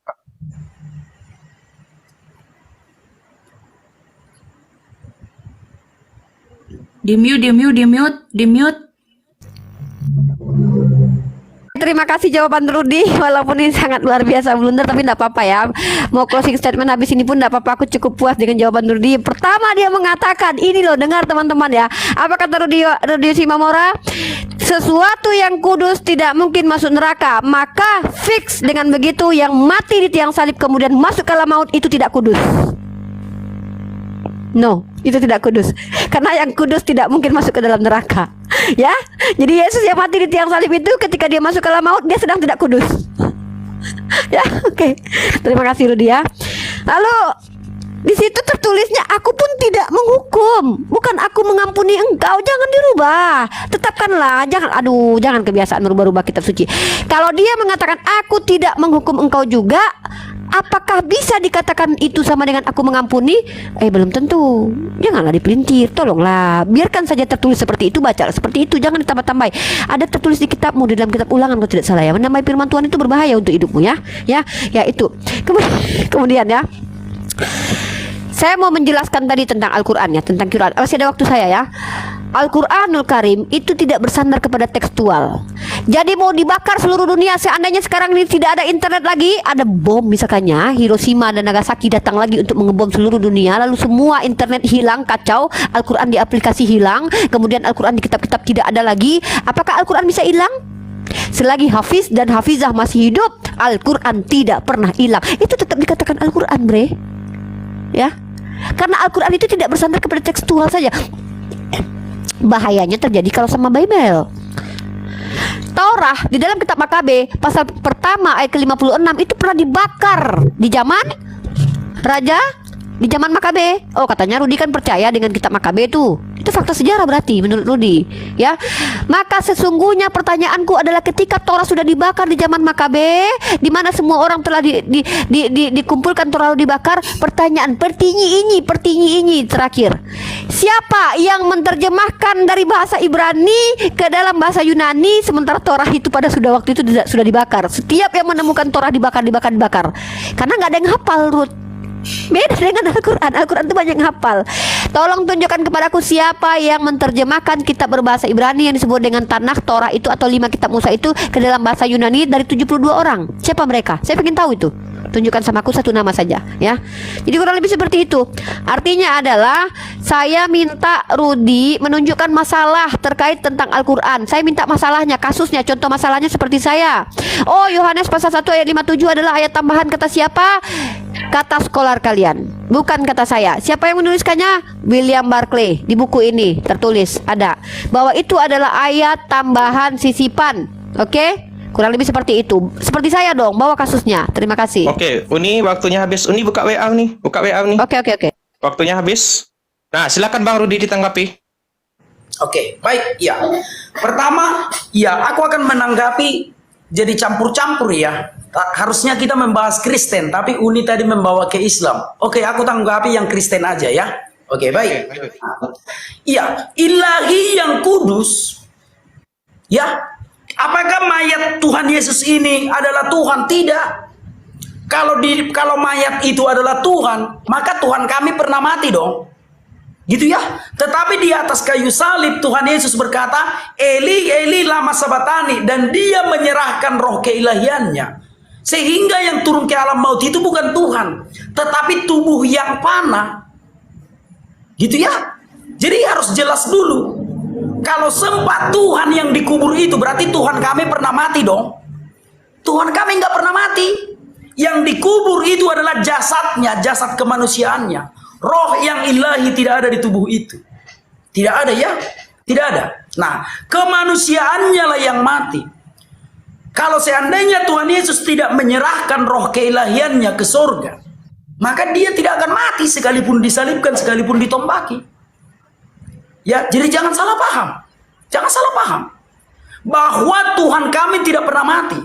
Kemanusiaan itu yang mati. Keilahian itu sudah diserahkannya ke surga. Gitu ya. Sebab yang ilahi itu ada di surga. Makanya aku katakan, yang ilahi omnipresent tidak bisa berada di alam kubur. Di neraka nggak bisa. Ya, baik. Yang kedua, di mana Yesus mengampuni dosanya? Aduh, sudah aku baca tadi, Bu. Apalagi aku bilang sama Ibu. Apakah Tuhan Yesus menghukum perempuan itu? Tuhan Yesus berkata, aku pun tidak menghukummu. Pergilah dan jangan berbuat dosa lagi. Berarti dosa-dosanya yang lama sudah selesai. Karena tidak dihukum. Harusnya dia dilempari pakai batu. Tapi Tuhan Yesus berkata, aku tidak menghukummu. Pergilah dan jangan berbuat dosa lagi mulai dari sekarang. Apakah itu kurang? Bahwa Yesus itu telah mengampuni. Baik. Lalu Uni Ripa tadi menyindir tentang masalah yang ada yang dibakar itu. Nah, aku memang takut-takut. Ya, takut-takut aku Umi. Sekarang kalau kutanya Umi, bisa lebih repot lagi. Kenapa Sayyidina Ali dibunuh pada saat sholat subuh? Oh, Bisa Bang, jangan lari konteks, Bang. Kita bahas Alkitab, Bang. Kita bahas kitab. Ya, Jangan lari konteks. Itu beda Apa cerita, Bang. kaitannya dengan Al-Quran? karena jangan begini. tambah Apa jangan tambah kaitannya dengan jangan tambah Al-Quran? tema baru, Bang. Gini, dengar dulu ya. Jangan tambah tema. Bang, kita Iya. kitab dulu, kitab suci. Kitab suci. Campur-campur tadi. Uni Ripa yang mencampur-campur tadi. Kan Uni Ripa sendiri yang mencampur tadi. Apa kaitannya Sayyidina Ali dengan Al-Quran juga? Atau siapa yang salah coba? Ya apa Ayo, kaitannya? Enggak jelas. Enggak, Rudi jelaskan dulu. Apa kaitannya Sayyidina Ali dibunuh dengan Al-Quran? Apa kaitannya? Jelaskan dulu sama aku biar paham aku. Ya, karena Uni Ripa yang mencampur tadi. Iya, apa kaitannya? Kok aku nanti aku carikan jawabannya. Masalahnya apa kaitannya kematian Sayyidina Ali dengan Al-Quran? Apa? Susah memang. Ini ada rekamannya loh. Ini aku live di YouTube. Aku juga nge-live kan di YouTube ini. Mencampur. Tidak dilarang oleh moderator. Oke. Kan begitu. Oke. Oke. Sekarang ada nggak, Bang, pertanyaan Abang itu kaitannya dengan Alkitab? Itu dulu. Yang ditanyakan, yang ditanggapi Uni Ripa tadi tentang Alkitab sudah ku jawab sudah. Tetapi ketika Oke. dia menanyakan tadi, dia membawakannya ke Al-Quran, gitu loh. Oke. Makanya aku bilang tadi Alkitab aja, Al-Quran aja, jangan dicampur-campur. Aku menanggapi argumenmu, Ruth. Kalau kau menanggapi argumenku ya silakan kau melebar kemana-mana. Al-Quran juga, Bu. Orang ada rekamannya kok. Kau mau menanggapi argumenku yang mana? Gini aja lah. Besok aja lah kita lanjut lagi ya. Bang, Tapi kita bikin bentar. Nggak boleh gitu, Bang. Terakhir Nggak boleh ini. gitu. Saya moderator Closing loh. statement dulu. Closing statement Bang, dulu. saya moderator loh. Closing Saya statement moderator dulu. loh. Closing statement Oke. dulu. Iya, aku serahkan sama moderator. Aku serahkan kepada moderator. Iya. Besok Oke. aja. Besok Ini aja. buka WA nih. Silakan. Kau ya nih. Oke. Sebagai moderator, nah, saya kan di sini posisinya berusaha untuk netral, Bang Rudi. Boleh enggak saya tanya Uni satu pertanyaan dan saya tanya Bang Rudi satu pertanyaan? Boleh, tapi kalau belum habis waktuku bicara jangan moderator potong. Oke. Nah, sekarang ini kita berikan waktu 5 menit. Kita kasih waktu tambah 2 menit. Jadi 5 menit, oke? Oke. Saya sebagai moderator tidak hanya berpihak kepada Bang Rudi, tidak hanya berpihak kepada Uni. Saya netral. Saya bertanya satu kepada Bang Rudi, satu kepada Uni. Oke, siap? Silakan. Siap. Bang Rudi siap? Siap. Oke. Nah, tadi saya tanya ke Uni dulu lah. Jadi saya tidak sama dengan Uni ya teman-teman, tidak apa ya. Saya netral, bertanya ke Bang Rudi satu, bertanya ke Uni satu. Pertanyaan saya dari Uni, tadi Uni mengatakan bahwa Al-Quran itu dibakar bukan karena perbedaan tulisan, tapi karena perbedaan qiraat. Benarkah Bang Rudi? Iya.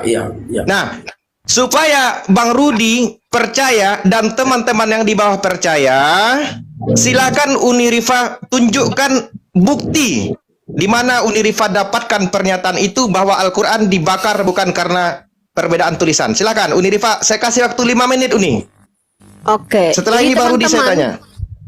Teman-teman yang mau mempelajari Ulumul Quran, silakan dibeli buku Ulumul Quran dari Profesor Dr. Haji Yunahar Ilyas LCMA. Teman-teman buka di halaman ke-8, di mana ini ada di paragraf pertama ya. Oke, di sini dituliskan bahwa pada zaman itu, pada waktu Sayyidina Utsman itu hadir, beliau itu mendapatkan informasi dari sahabat adanya perbedaan qiraah. Perbedaan qiraat yang mana qiraat ini memang dibenarkan di zaman Rasulullah. Dalilnya mana? Sayyidina Umar dengan Hisham hampir berantem hanya karena bacaan mereka berbeda. Lalu mereka datang kepada Rasulullah. Rasulullah mengatakan, betul diturunkan kepadamu seperti itu Hisham, betul juga kepadamu Umar. Artinya Rasulullah memverifikasi bahwa adanya perbedaan kiroah.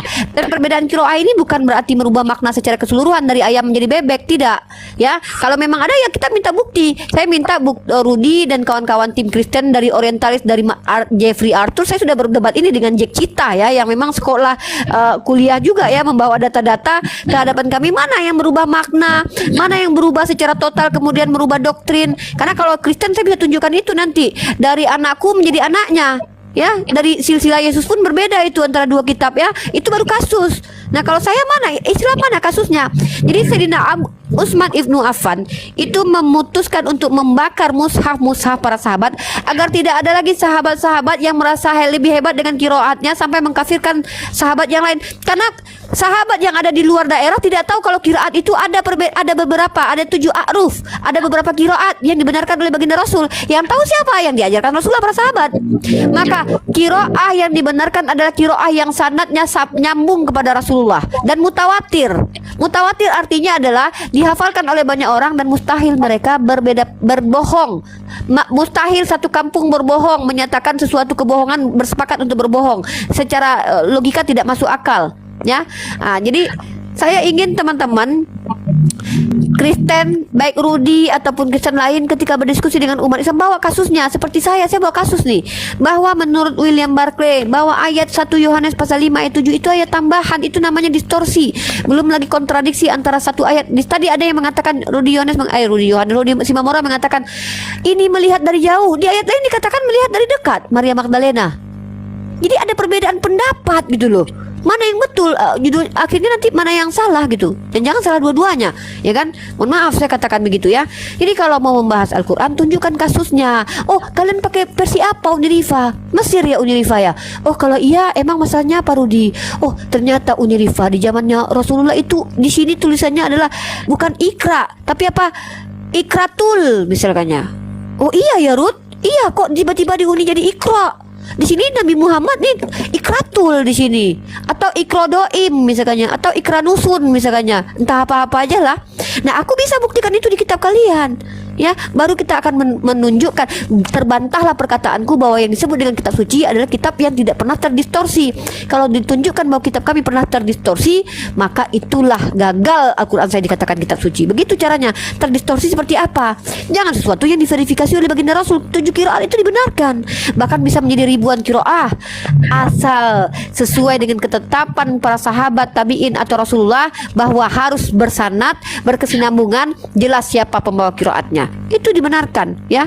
Kurang lebih seperti itu. Sampai kapan ini? Ini closing statement ini ya, atau pertanyaan saja ini? Oh enggak, itu pertanyaan dari saya. Pertanyaan dari saya nih. Sip. Itu ya. Sayyidina Utsman menghindari pertikaian antar sahabat karena perbedaan kiroah saja menjadi asbab pertikaian. Memang begitu, saking kuatnya mereka tidak mau ada perbedaan secara kiroat pun. Padahal memang kiroah itu dibenarkan ya. Itu ya, yang itu ada datanya atau tidak nih? Data kan sudah saya tunjukkan. Saya suruh kalian buka kitab Ulumul Quran halaman ke-88. Kalian baca di paragraf pertama, judulnya adalah pengumpulan Al-Quran pada masa Utsman ibnu Affan. Oke? Kalian bisa baca di sini. Oke, itu bukunya. Nanti kalau 5 menit ya, waktunya 5 menit. Oke. Nah, Abu Musa Ansari 1 sama, lain berbeda sesuai dengan variasi kiroah yang disampaikan oleh Rasulullah SAW. Kemudian baru Utsman segera mengambil langkah antisipasi dengan membentuk sebuah tim penulisan kembali, lalu distandarkan sesuai dengan apa yang diturunkan kepada baginda Rasulullah SAW, yaitu apa? Menggunakan bahasa Quraisy. Dan bahasa Quraisy ini adalah bahasa yang betul, yang dibolehkan, bukan bahasa yang dibuat-buat Sayyidina Utsman. Bukan bahasa baru yang dimunculkan Utsman, tapi standarnya adalah mushafnya Hafsah. Mushaf yang ditulis zaman Abu Bakar diambil, dipinjam. Oke, 5 menit sudah nih. Ya, jadi tetap sesuai dengan standar. Ya, 5 menit sudah. Ada nggak yang perlu Bang Rudi tanggapi dari data yang disampaikan? Atau misalnya data itu tidak bisa dipakai, atau data itu tidak bisa dipercaya? Uni sudah tunjukkan di bukunya. Kayak mana? Coba tanggapi Bang Rudi. Oke, baik. Ya, kalau aku sih oke-oke aja ya dengan apa yang dijelaskan Uniripa itu. Tadi dia mengatakan bahwa ada perbedaan di antara para sahabat tentang kiroah. Kawan-kawan, tahunya kalian apa arti kiroah itu? Tanda baca maksudnya itu. Nggak usah Bang, soal apa kali. Cara Iya, membaca. fokus ke kita, Bang. Jangan abaikan typing, abaikan typing. Ya sebentar dulu, aku sedang menjawab ini. Biar cerdas yang di bawah. Kiroah. Cara membaca maksudnya itu. Cara Iya, orang membaca. tahu. Kiroah itu cara membacanya. Gitu ya. Kawan-kawan di bawah jangan bingung tentang kiroah itu. Maksud dari kiroah itu adalah cara membacanya. Kalau hanya cara membacanya yang berbeda, kenapa harus dibakar? Harusnya dibaguskan. Kalau yang ku tahu ya, Lalu Pak tadi mengatakan pernah ada bersengketa antara yang ini dan yang ini lalu dibawa kepada Rasulullah SAW. Ketika Utsman bin Affan membakar Al-Quran itu, Nabi Muhammad sudah mati. Ya, Nabi Muhammad sudah mati ketika mereka membakar Al-Quran itu. Masa dibawa lagi ke Nabi Muhammad? Mengerti enggak Uni Ripa tentang arti dari khalifah? Di zaman Nabi Muhammad belum ada khalifah, kekhalifahan belum ada. Nabi Muhammad itulah pemimpin. Barulah setelah Nabi Muhammad wafat, barulah dibentuk kepemimpinan menggantikan beliau. Nah, pembakaran Al-Quran ini diadakan di zaman siapa tadi? Utsman bin Affan ketika menjadi khalifah. Kita jangan salah-salah sejarah. Ketika Al-Quran ini dibakar, Nabi Muhammad sudah mati, sudah wafat. Bagaimana mungkin orang yang bertengkar tentang Al-Quran ini masih pergi mengadu kepada Nabi Muhammad? Tidak mungkin. Karena Al-Quran ini dibakar di zaman Utsman bin Affan. Ketika Utsman bin Affan menjadi khalifah. Sementara ketika Utsman bin Affan menjadi khalifah, sejarah mencatat Nabi Muhammad sudah wafat. Sudah wafat beliau. Itu yang kita tahu. Atau mungkin karena sekolah kita berbeda. Terkadang memang kawan-kawan, kadang kalau beda sekolah kita, pelajarannya pun berbeda. Makanya aku tidak pernah memaksakan apa yang ku ketahui terhadap yang diketahui kawan-kawan, karena kita tidak satu sekolah. Itu yang ku pelajari di sekolah.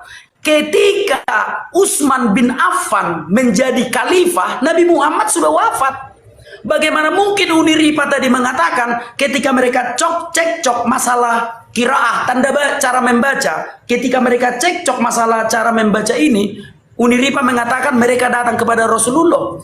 Sedangkan masa pembakaran Al-Quran, Rasulullah SAW udah wafat. Tapi anggaplah aku yang salah, gitu ya? Anggaplah aku yang salah. Nah, pada zaman itu juga waktu terjadi perselisihan di antara sahabat, antara satu mushaf dengan mushaf yang lain tidak sama, begitu juga dengan qorinya. Ya, ada yang mencampurkan ayat Nabi, ayat firman Allah yang disampaikan melalui Nabi dicampurkan dengan penjelasan Nabi Muhammad mengenai ayat tersebut. Harusnya yang ada di dalam mushaf itu adalah firman Allah Subhanahu wa taala. Penjelasan Rasulullah SAW harusnya ada di hadis. Nah, pada saat itu memang pernah bercampur. Makanya dibakar, itu yang ku tahu, Bang. Atau karena sekolah kita berbeda, nggak tahu aku lagi. Itu yang ku tahu. Nah, baik.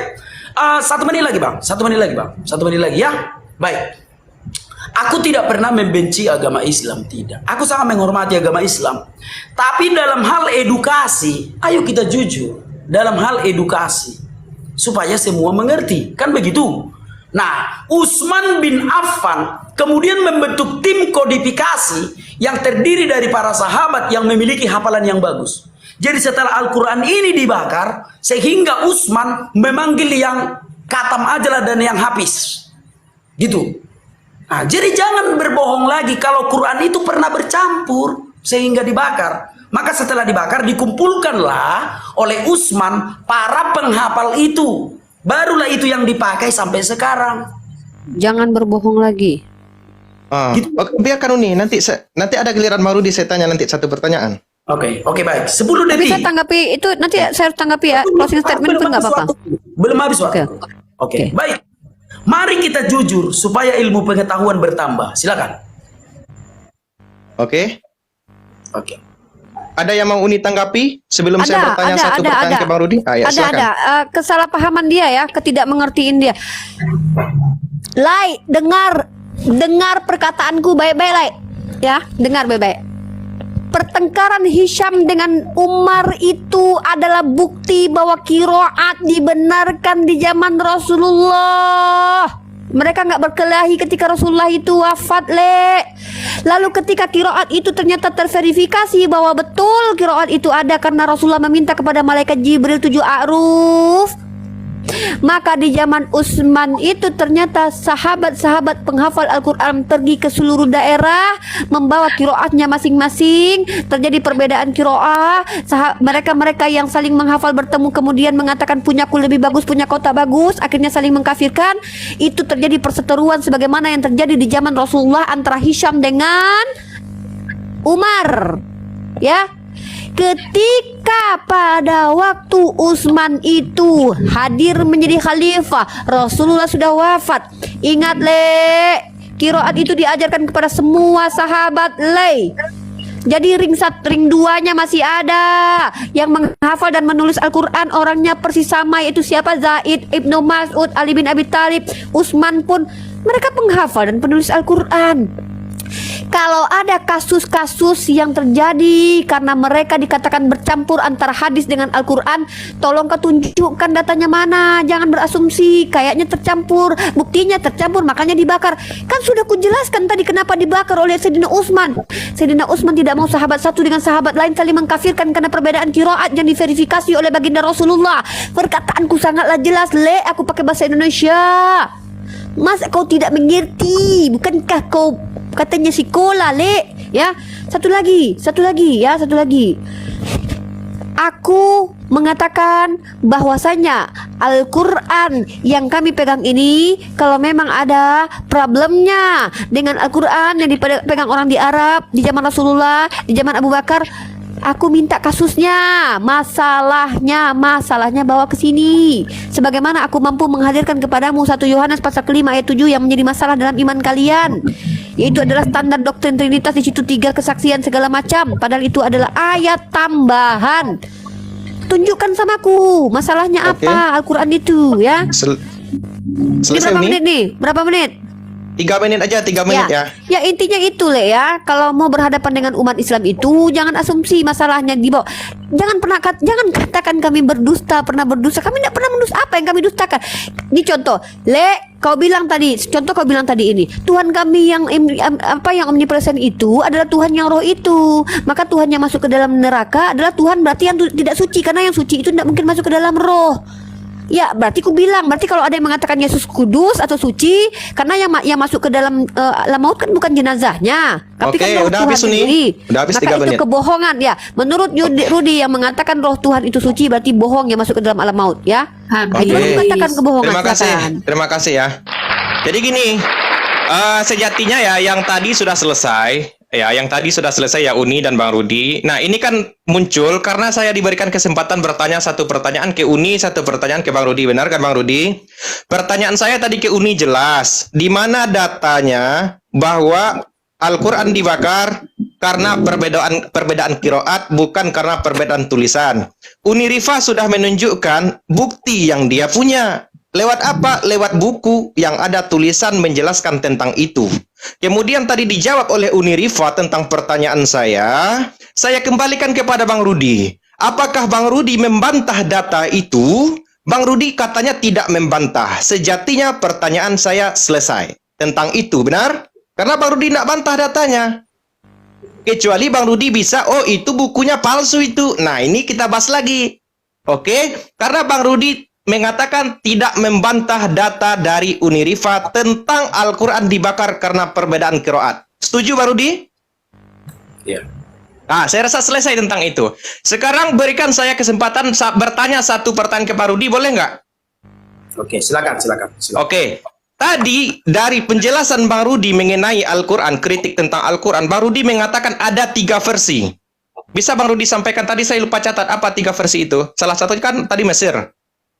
Ya. Coba, apa 3 itu? Oke, Al-Bakariyah versi Utsmani yang sekarang dan Braille. Oke. Itu. Pertanyaan saya ke Bang Rudi, satu. Tentang kritik Al-Quran, sebagai seorang muslimah yang beriman kepada Al-Quran, tentu Unirifa mempertahankan supaya Al-Qurannya tetap suci. Sementara Bang Rudi sebagai pengkritik harusnya bisa membuktikan bahwa Al-Quran itu tidak suci, kan seperti itu. Nah, tadi Bang Rudi mengatakan bahwa Al-Quran itu ada 3 versi. Bentar ya, saya cas handphone dulu bentar, takut mati. Nah, Bang Rudi mengatakan bahwa Al-Quran itu ada 3 versi. Nah, kenapa dibakar kalau bukan karena berbeda tulisannya, kata Bang Rudi? Jangan-jangan kira-kira nih sudah bercampur dengan perkataan atau persaksian manusia. Nah, pertanyaan saya kepada Bang Rudi, ya. Saya minta data kepada Bang Rudi, oke? Baik sebelum Nabi Muhammad wafat atau setelah Nabi Muhammad wafat, baik sebelum Al-Quran dibakar maupun setelah Al-Quran dibakar, tunjukkan datanya kepada saya di mana 3 versi ini terdapat perbedaan tulisan. Sekarang aku akan menjawab. Yang pertama dulu ya. Yang pertama dulu aku jawab. Aku tidak mengkritik Al-Quran. Yang ku kritik adalah versinya. Gitu ya. Nah, biar bisa kita pahami. Aku tidak mengkritik Al-Quran. Baik. Yang pertama, versi standar Utsmani. Itulah yang kita pakai sekarang. Ya. Yang standar Utsmani yang diproduksi di Mesir pada tahun 1924, itulah yang kita pakai sekarang. Itu versi standar. Nah, sebelum itu distandarkan pada tahun 1924, tentu saja harus ada Quran sebelumnya. Gitu ya. Bagaimana mungkin tidak ada Quran?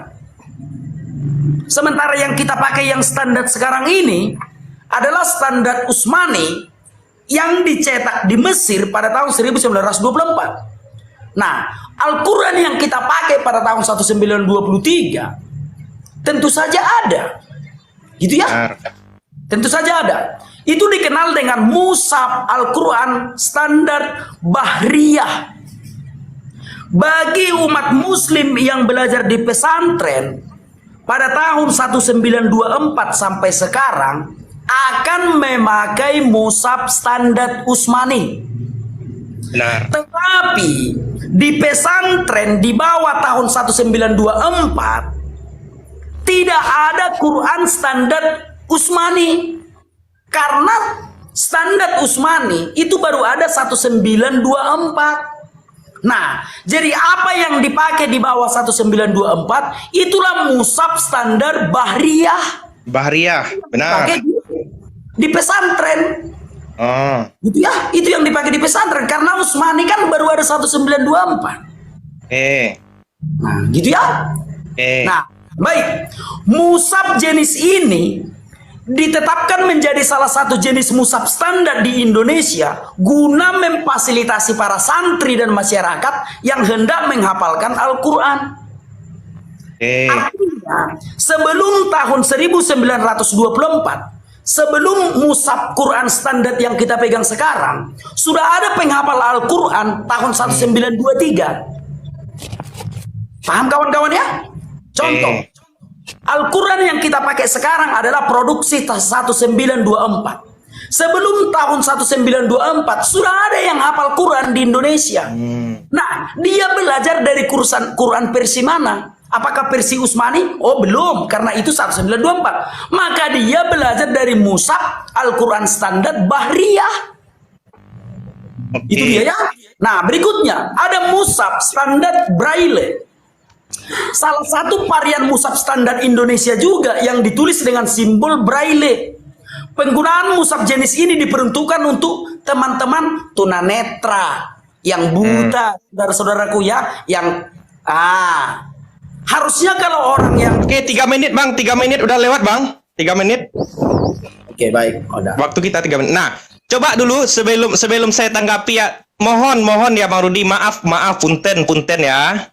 Oke. Nah, Mang Ido maaf jolo auto Bang Rudi. Coba dulu ulangi pertanyaanku Bang. Ketika versi yang kau ucapkan tadi apa anak Batak? Aku bilang tadi versi Utsmani, versi Bahriyah, dan versi Braille. Coba pertanyaanku apa tadi Bang? Ya, coba jelaskan ketiga versi itu yang Bukan, bukan Bang, bukan. Bukan, pertanyaan saya nggak itu. Saya nggak minta jelaskan.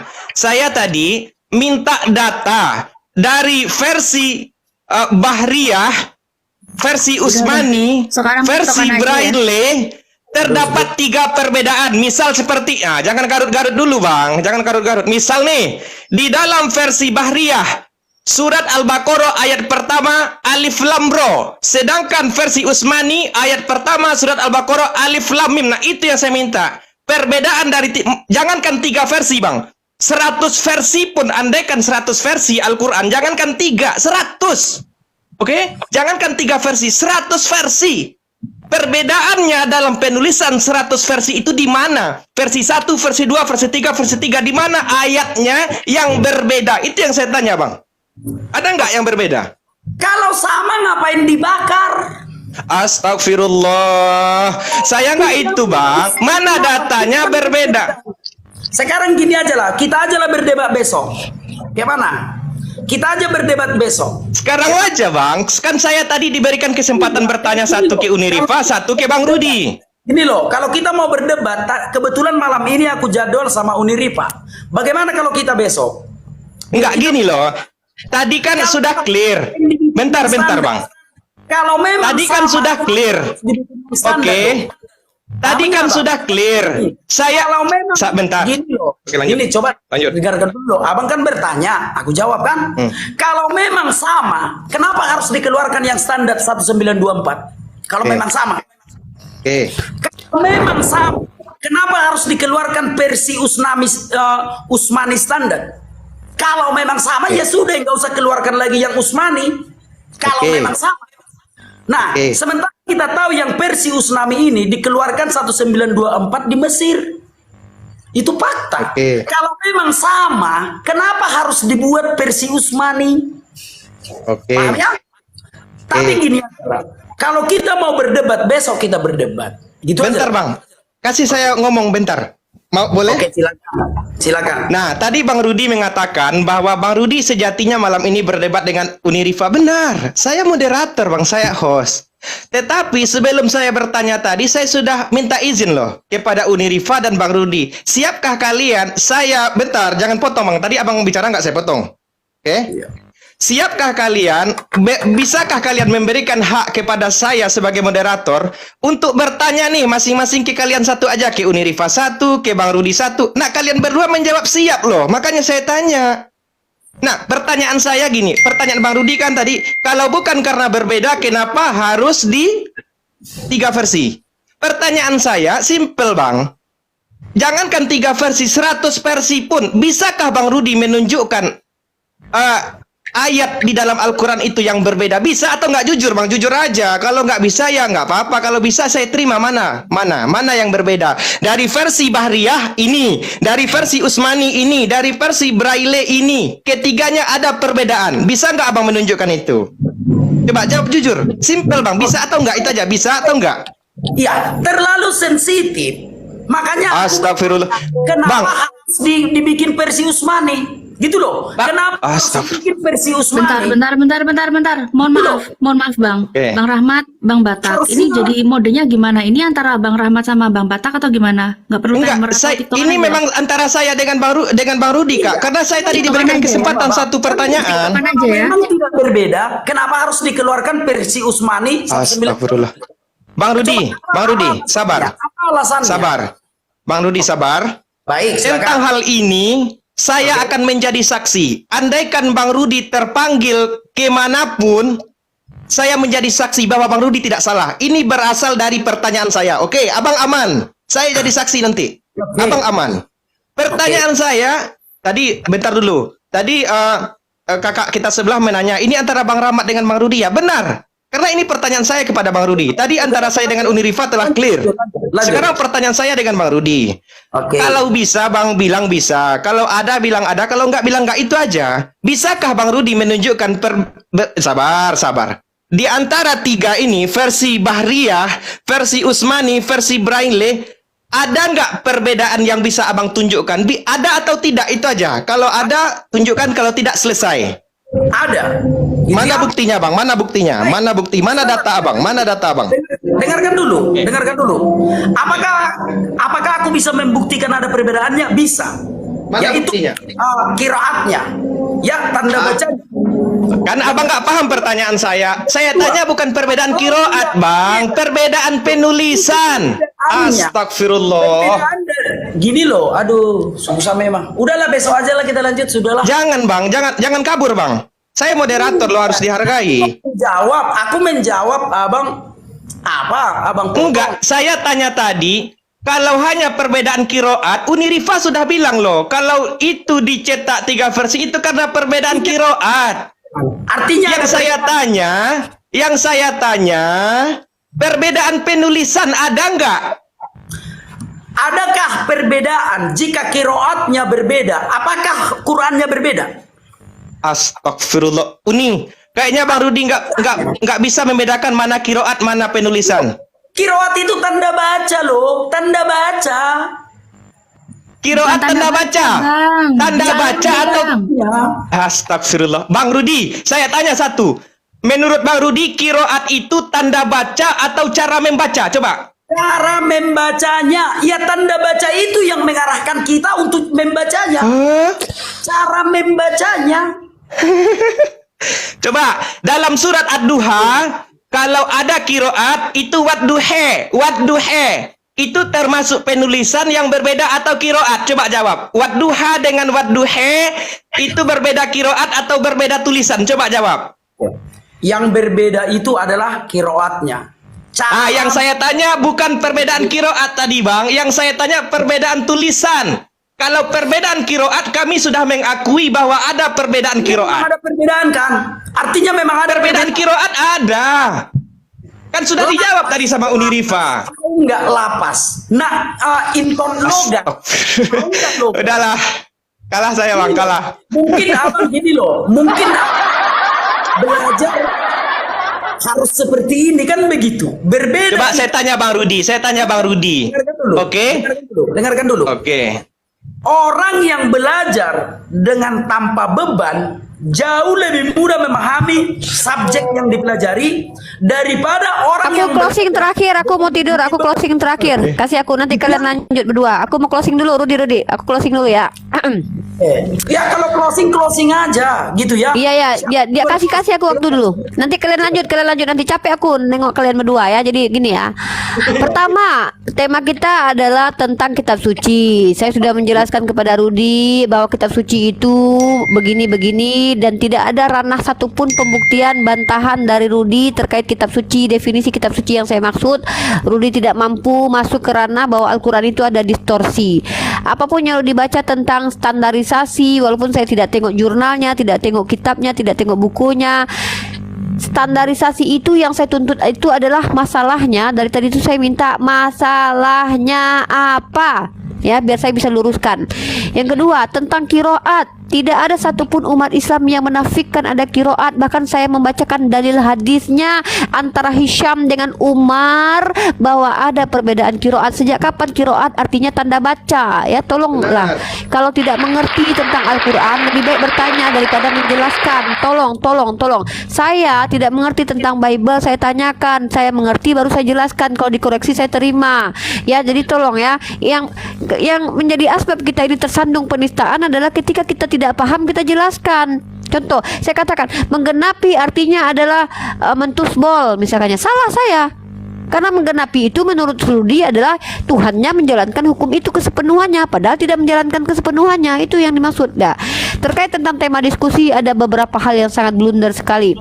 Yang menarik yang ingin saya tanggapi dari argumentasi Bang Rudi adalah jauh dari tema, jauh panggang dari api, tapi cukup menarik untuk dibahas. Closing statement terakhir, bahwa Tuhannya Rudi Simamora, dengar teman-teman, ini bukan sebuah framing, tapi ini apa yang dia sampaikan karena kita live di YouTube ya. Tuhannya itu tidak bisa hadir ke alam maut kalau tidak mati dulu. Dengar ya, karena Tuhannya yang roh itu adalah Tuhan yang kudus. Karena kalau masuk ke dalam alam maut berarti tidak kudus. Pertinyi-inyi kan begini, yang mati itu kan dagingnya kata dia. Lah, Ruth, yang masuk ke dalam alam maut kan bukan dagingnya, Ruth, kan rohnya, Ruth. Berarti roh Yesus itu yang masuk ke alam maut itu tidak kudus. Karena tidak ada yang kudus masuk ke alam maut, Ruth.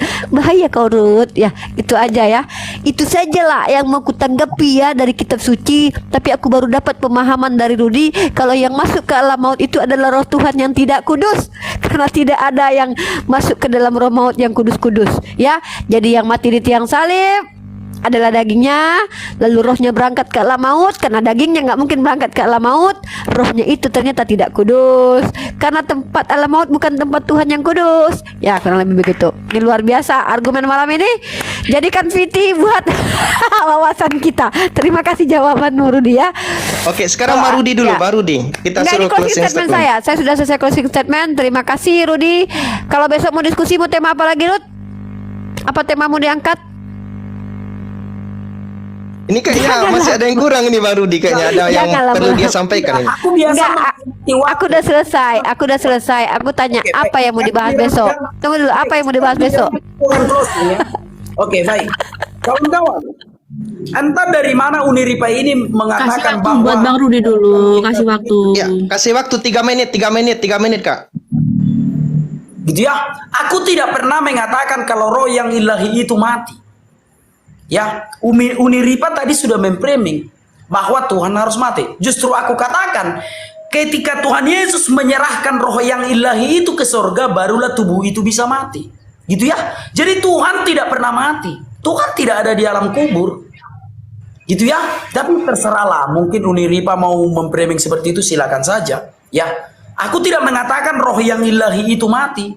Justru Tuhan Yesus menyerahkan roh yang ilahi itu ke surga, barulah tubuh itu bisa mati. Bahkan aku katakan tadi, sekalipun Yesus disalib, sekalipun Yesus ditombak, gitu ya, sekalipun Yesus ditombak, dia tidak akan mati kalau dia tidak menyerahkan roh yang ilahi itu ke surga.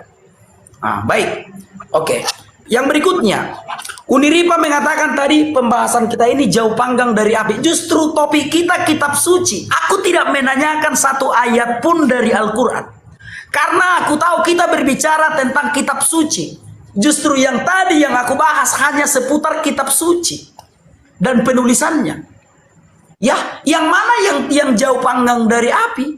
Justru karena aku tahu topik kita kitab suci, satu ayat pun dari Al-Quran aku tidak menanyakan. Karena aku tahu topik kita tentang penulisan kitab suci. Lalu kenapa Uniripa mengatakan aku lari dari topik? Tapi ya sudahlah, biarlah orang yang menilai. Justru Uniripa yang menanyakan banyak tentang ayat Alkitab, padahal yang kita bahas tentang kanon kitab suci dan standar kitab suci. Dan udah jelas ya, aku tidak pernah lari dari topik. Topik kita tentang kitab suci, yang aku bahas kitab suci. Aku tidak akan menanyakan isinya, karena yang kita bahas bukan isinya. Kitab suci, standar bagaimana kitab itu disebut kitab suci. Gitu ya. Baik, kalau tentang Islam tadi, sudah kukatakan tadi, apapun jawaban Uniripa, itulah yang benar. Ya, tentang Al-Quran tadi. Kenapa dikeluarkan versi Utsmani 1924? Jawaban Uniripa itulah yang benar kawan-kawan ya. Aku cuma menanyakan saja. Mewakili kawan-kawan yang tidak tahu. Kalau yang ku tahu qiraat itu ya cara membaca. Itu yang ku tahu, itu yang ku pelajari. Cara membaca. Dan ketika Quran hendak distandarkan di Mesir, itu Quran itu tanda bacanya bukan seperti itu untuk versi Utsmani. Ya, jadi dipanggil dulu orang untuk membacakan cara bacanya itu seperti apa, barulah tanda bacanya itu distandarkan. Kalau mau jujur tentang mushaf yang kita pakai sekarang, kan begitu. Nah, semoga kawan-kawan paham, tidak ada penistaan agama di situ. Penistaan agama dari mana? Orang memang itu fakta. Mushaf yang kita pakai sekarang adalah produksi 1924 di Mesir. 1923 sudah ada mushaf. Kalau enggak, dari mana orang hafal? Gitu ya? Oke Bang Rudi, sudah 3 menit Bang. Siap. Oke, terima kasih ya. Saya boleh nggak Bang closing sebagai moderator? Boleh, tapi kalau moderator itu harus netral gitu loh. Asal jangan kau Iya, framing aja nanti netral. Ruth. Kau kasih si Rahmat ngomong nanti kau bilang di Komalmu kami main keroyokan. Nah, aku nggak mau Oke, gitu. oke, tugasku di sini sudah selesai ya teman-teman. Ya aku juga Karena ya. aku pikir Rudi besok apalagi Umi dan tema kita? Abang Batak Apalagi